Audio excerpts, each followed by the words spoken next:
जय हिंद दोस्तों। आज हम लोग जानेंगे अवतल दर्पण के सामने विभिन्न दूरियों पर रखी हुई वस्तुओं के प्रतिबिंब कैसे बनता है और कहाँ बनता है और कितना बड़ा बनता है, छोटा बनता है, आभासी बनता है, काल्पनिक बनता है।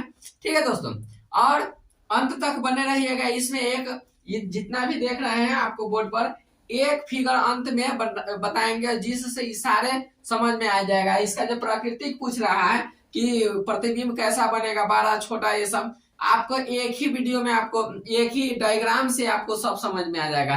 ये सब डायग्राम बनाने की भी जरूरत नहीं पड़ेगा, आपको बन जाएगा। ठीक है ना दोस्तों, आप बता पाइएगा। तो चलिए आज आइए कुछ इसके विशेषता जानते हैं, मतलब इसके मुख्य बातें डायग्राम समझने के लिए। जैसे इससे पहले वाले वीडियो में हम किरण आरेख आपको बता चुके हैं दोस्तों। मुख्य अक्ष क्या होता है, फोकस दूरी क्या होता है, ये दर्पण क्या होता है, ये सब बता दिए हैं। अगर ये पता है तो ठीक है, नहीं पता है तो अब देख लीजिएगा। और देखिए इसमें जो जरूरत क्या पड़ेगा उतना अभी हम इसमें बता देते हैं। जैसे दोस्तों जानना क्या होता है जरूरी, सबसे पहले जानना होता है कि इसमें क्या क्या है। देखिए तो एक क्या दर्पण लेंगे, ये देखिए अवतल दर्पण है। ठीक है दोस्तों, ये वाले जो रेखा देख रहे हैं यहाँ से लेकर ये जो वक्रता खींचा हुआ है ये अवतल दर्पण है।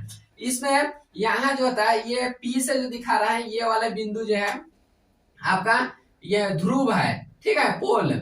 और ये वाला जो है एफ है, फोकस दूरी होता है। ये बिंदु जो है फोकस दूरी है और ये जो है वक्रता केंद्र है। ठीक है दोस्तों, ये जो रेखा देख रहे हैं सरल रेखा, ये रेखा जो है कि आपका मुख्य अक्ष है। ठीक है दोस्तों, तो इतना समझे, मुख्य अक्ष या प्रधान अक्ष इसी को कहते हैं। ठीक है दोस्तों, अब बात करते हैं दोस्तों कि किरण आरेख, किरण आरेख की बात करते हैं। जैसे कि यहाँ से एक किरण जा रही है और इधर आ रही है, फिर यहाँ से किरण गई और एक आई, और इसी के माध्यम से हम लोग जानेंगे कि हम कैसे प्रतिबिंब बनता है और कैसा प्रतिबिंब बनता है। ठीक है दोस्तों, तो पहला स्टार्ट करते हैं। 6 प्रकार के प्रतिबिंब बनता है, तो पहला स्टार्ट करते हैं। पहला होता है फोकस और ध्रुव के बीच में। देखिए जब वस्तु अगर जो फोकस अभी बताए हैं, तो देखिए यहाँ ही फोकस है और ध्रुव ये है, दोनों के बीच में वस्तु ये है, जिसको वस्तु के ए और बी से दिखाए हैं। तो वस्तु को ए और बी से दिखाए हैं, ये अगर जो रहेगा तो देखिए एक किरण इधर हम लेंगे, ठीक है ना। जब एक है मुख्य अक्ष के समानांतर लेंगे और परावर्तन के बाद फोकस से गुजर जाएगी, और दूसरा का जो है वक्रता केंद्र से लेंगे, दर्पण तक जाएगी। और दर्पण जब वक्रता केंद्र पर अगर कोई भी अगर जो वक्रता केंद्र से होकर किरणें आती है तो फिर उसी पथ पे लौट जाती है। तो दोनों लौट गया दोस्तों। तो ये जो है कि ये दर्पण पर जो प्रतिबिंब बन रही है, ये प्रतिबिंब दोस्तों दर्पण के पीछे बन रही है। और ये कैसे हो गया ये देख लिया। और इसका प्रकृति क्या क्या होगा, तो देखिए ये दर्पण के पीछे बन रहा है, तो इसको टूटी रेखा से दिखा रहे हैं। प्रतिबिंब को ए डैश और बी डैश से बता दिए। देखिए इसका प्रकृति क्या होगा, एक नंबर में क्या होगा कि दर्पण के पीछे बनेगा। दूसरा का इसका खासियत इसका क्या होगा कि ये काल्पनिक होगा। देखिए यहाँ काल्पनिक है क्योंकि इसको जो है कि हम किसी पर्दे पर नहीं प्राप्त कर सकते हैं। और ये देखिए सीधा है, देखिए वस्तु का मुंह ऊपर, फेस जो है सर है ऊपर, तो ये क्या दिखाई दे रहा है, ऊपर ही दिखाई दे रहा है, तो इसलिए सीधा होगा। चौथा इसका कहता है कि वस्तु से कैसा होगा, तो देखिए वस्तु का साइज जितना है इससे ही बड़ा है, तो क्या होगा, वस्तु से बड़ा होगा। तो पहला डायग्राम जाने। दूसरा होता है ना फोकस पर। देखिए दूसरा बार आप कहते हैं कि फोकस पर अगर जो रहता है तो इस स्थिति में कैसा प्रतिबिंब बनेगा। तो देखिए फिर वैसे ही क्या करना है, एक यहाँ वस्तु था, वस्तु से एक किरण आरेख निकाले, ये दर्पण पर गया, भेजे, और दर्पण से क्या हुआ, टकराकर प्रवर्तित हो गया। ठीक है, प्रवर्तित हो गया। दूसरा का क्या किया, फिर वक्रता केंद्र के सामने से वक्रता केंद्र से गुजारे, और गुजारने के बाद जो ये जहां जाके कटेगी वहां प्रतिबिंब का निर्माण होगा। तो देखिए दोस्तों यहाँ तो प्रतिबिंब आपको नहीं पता लग रहा है क्योंकि ये अनंत पर जाके प्रतिबिंब बन रहा है। अनंत यानी कि जहां हम लोग क्या है, ये मतलब ये पर्दे यहाँ जो है अनंत पर जाके मिल रही है। तो इस स्थिति में प्रकृति किसका कैसा होगा, तो देखिए अनंत पर बनेगा प्रतिबिंब, अनंत पर जाके बनेगा, वास्तविक प्रतिबिंब होगा, इसको पर्दा पर प्राप्त किया जा सकता है। ये उल्टा होगा, ठीक है, उल्टा यानी नीचा में होगा, और ये बहुत बड़ा होगा, वस्तु से बहुत बड़ा होगा, इसका प्राकृतिक हो गया।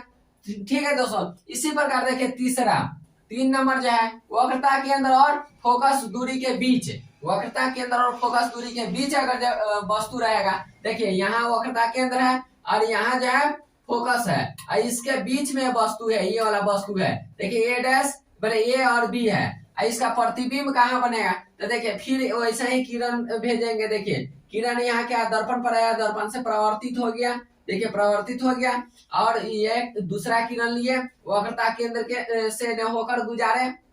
देखिए यहाँ वक्रता केंद्र है, वक्रता केंद्र से यहाँ गया और फिर इसी पथ पर लौट गया, इसी पथ पर परावर्तन के बाद लौट गया। तो जहां आके काटी यही तो प्रतिबिंब कहते हैं दोस्तों, और प्रतिबिंब को टूटी रेखा से दिखा रहे हैं। तो देखिए यहाँ हो गया बी डैश और ए डैश, ये प्रतिबिंब हुआ। तब इसका प्रकृति कैसा कैसा होगा, तो देखिए यहाँ देखने से आपको पता लग रहा है कि वस्तु इतना ही छोटा है और ये कितना है, ये 12 है, ठीक है ना। प्रतिबिंब का साइज दिखाई दे रहा है 12। तो देखिए और ये कहाँ बन रहा है, तो ये बन रहा है वक्रता केंद्र और अनंत के बीच में। कहाँ है, वक्रता केंद्र और अनंत के बीच में। और दूसरा इसका क्या है, ये वास्तविक है, इसको पर्दा पर प्राप्त किया जा सकता है। और क्या है, उल्टा है, देखिए इसका सर ऊपर में है, इसका सर नीचे में है, तो यानी कि उल्टा है। उसके बाद दोस्तों क्या कर रहा है, ये वस्तु से 12 है। देखो क्या दोस्तों, आगे देखिए ये चौथा प्रतिबिंब कर रहा है, चौथा स्थिति वस्तु के बता रहा है कि वक्रता केंद्र पर, यानी वक्रता केंद्र पर ही अगर जो वस्तु होगा तो उसका प्रतिबिंब कैसा बनेगा दोस्तों। तो देखिए वक्रता केंद्र से एक प्रकाश के किरणें गुजारे, दर्पण से टकराया और लौट गया। तो देखिए प्रकाश के किरण आरेख पढ़े थे, तो उसमें क्या होता है, एक अगर दे कोई मुख अक्ष के समानांतर किरण जाती है तो क्या फोकस से लौटती है, ठीक है ना, फोकस से होकर लौटती है। देखिए तो एक किरण ऐसे लिए और दूसरा का है कि कोई किरण जो है फोकस से गुजरती है तो क्या है, मुख अक्ष के समानांतर परावर्तन के बाद लौटती है। तो ठीक है, दोनों लौटा, जिस जगह काटती है उसी को तो कहते हैं प्रतिबिंब। तो देखिए फोकस जहां से, या देखिए वक्रता केंद्र से किरण गया और लौट के आया, दोनों किरण कहाँ काट दी, वक्रता केंद्र पर ही काट दिया, ठीक है। तो देखिए वस्तु के दूरी हो गया, वस्तु की ऊंचाई हो गया ये भी, ठीक है, और प्रतिबिंब का हो गया बी ए, बी डैश और ए डैश, ठीक है। तो ये आपका वक्रता केंद्र हो गया, ये फोकस हुआ, ठीक है दोस्तों। तो देखिए यहाँ ध्रुव है, तो देखिए इसका प्रकृति क्या होगा, तो देखिए प्रकृति कहाँ, ये प्रतिबिंब कहाँ बन रहा है, तो वक्रता केंद्र पर ही बन रहा है। देखिए सी पर ही वस्तु है, वस्तु के नीचे ही प्रतिबिंब बन गया, ठीक है, और नीचा मुँह बना, ठीक है ना। और ये वास्तविक बन रहा है, यानी दर्पण के सामने बन रहा है, पहले बन रहा है, तो यह क्या होगा, वास्तविक होगा। दूसरा कर रहा है, तीसरा प्रकृति कर रहा है, कैसा उल्टा है, देखिए इसका सर ऊपर, इसका सर नीचा, यानी कि उल्टा है, ठीक है दोस्तों। चौथा कर रहा है वस्तु के कितना कैसा है, वस्तु से, तो देखिए वस्तु के जो साइज है यही साइज इसका प्रतिबिंब का भी है, तो यानी कि वस्तु के बराबर होगा। अब देखिए पांचवा कहता है दोस्तों, वक्रता केंद्र और अनंत के बीच, जब वस्तु वक्रता केंद्र और अनंत के बीच अगर जो हो तो उस स्थिति में कैसा प्रतिबिंब बनेगा और कहाँ बनेगा। तो देखिए दोस्तों फिर दो किरणों का हम क्या करते हैं, दर्पण की से परावर्तन करते हैं। तो देखिए यहाँ वक्रता केंद्र है और यहाँ अनंत है, ठीक है दोस्तों। तो अनंत जो है, अनंत और वक्रता केंद्र के बीच में है। तो देखिए एक किरण अगर जो मुख अक्ष के समानांतर भेजे तो ये फोकस से लौट गई, यहाँ देखिए गया और ये फोकस से लौट गया। दूसरा क्या कर दे, वक्रता केंद्र से गुजारे, तो वक्रता केंद्र से गुजारे तो फिर वक्रता केंद्र पर ही लौट जाएगी, ठीक है, दर्पण से परावर्तन के बाद। तो दोनों जहां टकराएगी और जहां काटती है, एक दूसरे को काटती है, वही प्रतिबिंब है। तो देखिए यहाँ ये आपका वस्तु दूरी था ए बी, और यहाँ देखिए बी डैश और ए डैश जो है कि आपका प्रतिबिंब दूरी है। तो प्रतिबिंब कहाँ बना, तो प्रतिबिंब कहाँ बना दोस्तों, तो यानी फोकस और वक्रता केंद्र के बीच में, ठीक है दोस्तों। दूसरा कहा प्रतिबिंब कैसा बना, तो प्रतिबिंब वास्तविक बना, कारण कि दर्पण के आगे बन रही है, तो प्रतिबिंब कैसा बना, वास्तविक बना। तीसरा कह रही है कि प्रतिबिंब कैसा है, तो ये नहीं उल्टा है, देखिए इसका सर ऊपर की ओर है, इसका सर नीचे की ओर, ठीक है, तो ये हो गया उल्टा। अब क्या कर रहा है दोस्तों कि ये प्रतिबिंब कैसा है, तो कह रहा है कि प्रतिबिंब यानी वस्तु से ये छोटा है, तो वस्तु से कैसा है, छोटा है। अब देखिए दोस्तों छठा कहता है कि वस्तु जब अनंत पर हो, अनंत पर हो, ठीक है, तो प्रतिबिंब कैसा बनेगा, तो देखिए अनंत पर हो तो दो प्रकाश के किरणें गुजारेंगे, फिर वही वही काम करेंगे। तो देखिए एक आ रहा है प्रकाश के जब क्या कहता है कि कोई भी प्रकाश के किरण जितना डिग्री के कोण बनाकर आती है तो दर्पण से परावर्तन के बाद उतना ही डिग्री के कोण बना के लौट जाती है। तो देखिए दोस्तों इधर से आया प्रकाश की किरणें, एक किरण और यहाँ ये टकराकर प्रकाश से परावर्तन होकर लौट गई। इसी प्रकार ठीक दूसरा का ध्रुव पर आती है, तो ध्रुव पर जितना डिग्री के कोण बना के क्या चीज से मुख्य अक्ष से आती है उतना ही डिग्री के कोण बनाकर लौट जाती है। तो क्या होगा, मुख्य अक्ष पर आया और यहाँ से लौट गया। तो देखिए ये किरण आई और ये लौट गई। ठीक है दोस्तों, तो ये लौट गई और यह दोनों कहाँ पर काटी, तो ये फोकस पर काटी। तो जब अब ये पूछेगा इसका प्रकृति कैसा होगा, ये सबसे पहले पूछेगा प्रतिबिंब कहाँ बनेगा, तो प्रतिबिंब फोकस पर बन रहा है। ठीक है दोस्तों, इसका प्रकृति कैसा होगा, तो ये वास्तविक होगा। देखिए दर्पण से आगे है तो वास्तविक होगा। दूसरा कह रहा है ये तीसरा कि ये कैसा होगा, तो ये उल्टा होगा। देखिए उल्टा है, इसका स्वर ऊपर की ओर होगा, कारण दर्पण के ऊपर दर्पण के सामने ही न रखते हैं। तो यहाँ क्या नीचा की ओर बन रहा है, तो ये उल्टा होगा। प्रतिबिंब कैसा होगा, तो प्रतिबिंब बहुत छोटा होगा, कारण कि अनंत पर बड़ा सा वस्तु रखे हुए हैं और उसका प्रतिबिंब छोटा बना। ठीक है दोस्तों, तो ये तो 6 डायग्राम समझे। अब आपको एक डायग्राम आपको बताते हैं और ये उत्तल दर्पण का बताएंगे और साथ में ही आपको बताते रहे हैं कि एक डायग्राम से आपका कैसे सब बनेगा और कभी गलती नहीं होगा। ठीक है, प्रतिबिंब से एक चित्र से कैसे हम सभी प्रकार के वस्तुओं के जो है प्रतिबिंब के पता कैसे करेंगे। देखिए दोस्तों एकदम सिंपल है। एक दर्पण बनाएंगे अवतल दर्पण। ठीक है दोस्तों, अवतल दर्पण एक बना लिए और उसके बाद क्या करना है, इसमें विशेष कुछ नहीं करना है। देखिए एक अवतल दर्पण बना, इसमें क्या है एफ है और यहाँ क्या सी है। ठीक है दोस्तों, यहाँ अनंत है। आपको इतना ही ना पूछता है कि वस्तु कहाँ रखेंगे तो कहाँ प्रतिबिंब बनेगा। देखिए दोस्तों सीधा करना है एक, ठीक है, तो 1 2, यहाँ दूसरा चिन्ह करना है 2, तो यहाँ करना है 2, यहाँ 3 तो 3, यहाँ 4 तो 4, यहाँ 5, यहाँ जो है 5 तो यहाँ 5 और यहाँ 6 तो यहाँ 6। देखिए एक 2 इस पर लिख देंगे 1 2 3 4 5 5 6। ठीक है दोस्तों, और ये इस पर भी वैसा ही लिख देंगे। कैसे, यहाँ एक किए थे तो यहाँ हो जाएगा 1। ठीक है दोस्तों, यहाँ हो गया 1 2 3 4 5, ये हो गया छठा। ठीक है दोस्तों, अब देखिए सीधा हमको देखने से पता चल गया कि कहाँ वस्तु रहेगा तो कहाँ प्रतिबिंब बनेगा। ठीक है दोस्तों, देखिए यहाँ अगर जो वस्तु अनंत पर है तो प्रतिबिंब फोकस पर बन रहा है। 1 नंबर यहाँ से यहाँ है। देखिए 2 नंबर कह रहा है वस्तु क्या है, अनंत और फोकस के ये अनंत और वक्रता केंद्र के बीच में है, तो कहाँ बन रहा है कि फोकस और वक्रता केंद्र के बीच में प्रतिबिंब।